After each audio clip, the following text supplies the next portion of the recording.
شروع اللہ تعالیٰ کے بابرکت اور عظمت والے نام سے جو بڑا مہربان اور نہایت رحم کرنے والا ہے، جو دلوں کو ایمان کی روشنی سے منور کرتا ہے، اور لاتعداد درود و سلام آپ صلی اللہ علیہ وآلہ وسلم اور آپ کی آل پر، رائزنگ اسلام کے دیکھنے اور سننے والوں کو علی رضا کا سلام۔ کیسے ہیں دوستو؟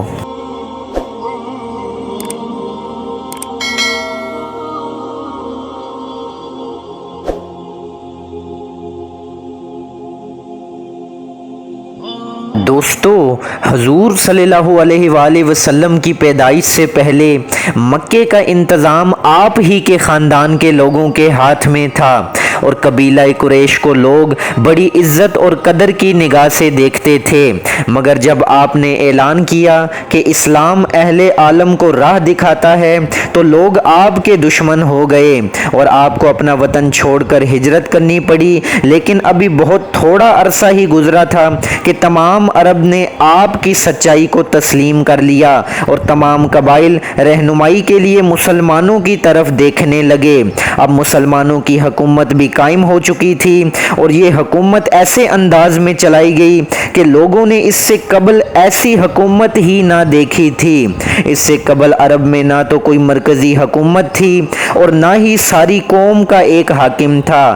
سارا عرب مختلف قبیلوں اور مختلف علاقوں میں بٹا ہوا تھا، لوگوں میں نسلی امتیاز باقی تھا۔ حضور نے اس پورے نظام کو ہی بدل کر رکھ دیا، نسلی امتیاز کو مٹایا اور ساری قوم کو بھائی چارے کا سبق دیا، ان کے درمیان باہمی اتفاق پیدا کیا، اور حکومت کی بنیاد اسلام کے بہترین اصولوں پر رکھی۔ حضور صلی اللہ علیہ وآلہ وسلم نے اہل عرب کو ایک قوم بنا دیا، سرزمین عرب ان کا ملک تھا۔ دوستو، اس عہد میں تمام ملکوں میں شاہی شخصی حکومت کا رواج تھا۔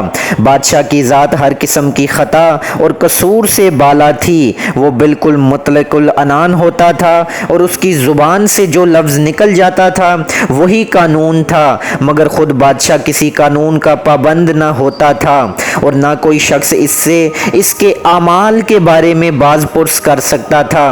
لیکن اسلام دنیا میں مساوات قائم کرنے کی غرض سے آیا تھا، اس لیے اس نے شہنشاہیت کا خاتمہ کر دیا اور خلافت کا نظام پیش کیا، جسے وقت کی ضروریات کے مطابق بدلا بھی جا سکتا تھا۔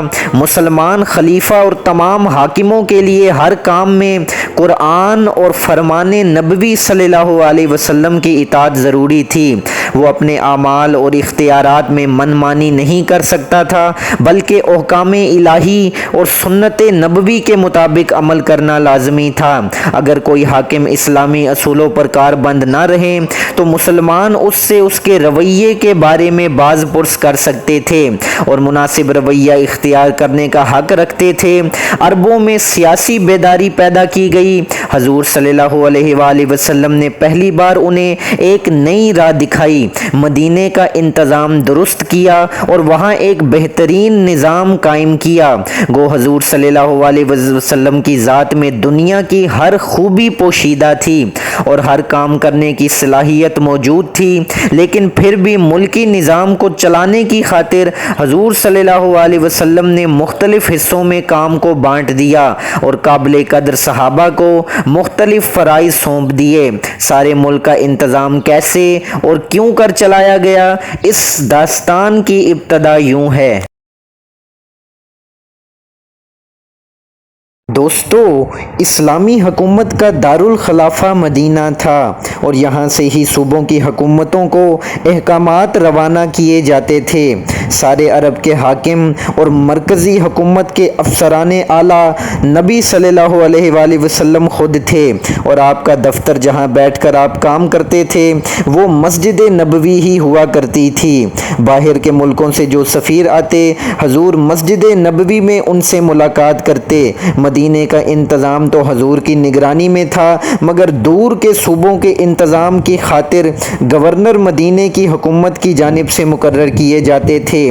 گورنر کے علاوہ صوبوں کے لیے قاضی بھی مقرر ہوتے تھے اور ان کو بھی مرکزی حکومت مقرر کرتی تھی تاکہ وہ لوگوں کے مقدمات کے فیصلے کریں، کیونکہ آبادی بہت زیادہ تھی اور حضور صلی اللہ علیہ وآلہ وسلم کے لیے یہ ممکن نہ تھا کہ وہ خود سب کچھ کر سکیں، اس لیے انہوں نے کام کی تقسیم کر دی اور صحابہ کے ذمے مختلف قسم کے کام سپرد کر دیے۔ چنانچہ مرکزی حکومت کے کام کی تقسیم اس طرح تھی۔ دوستو، کاتب کا عہدہ حضور صلی اللہ علیہ وآلہ وسلم کے زمانے میں بڑی اہمیت رکھتا تھا، کیونکہ لکھنے پڑھنے کا سارا کام کاتب ہی کے ذمے ہوتا تھا۔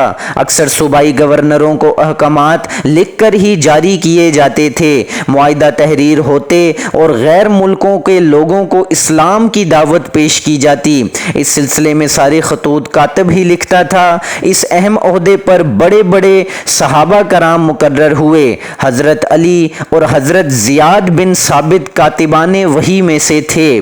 زکوٰۃ اور صدقات سے جو رقم حاصل ہوتی تھی اس کا حساب رکھنے کی غرض سے حضرت زبیر بن عوام کو مقرر کیا گیا۔ حضرت مغیرہ بن شعبہ عوام کے باہمی معاہدے تحریر کرتے تھے۔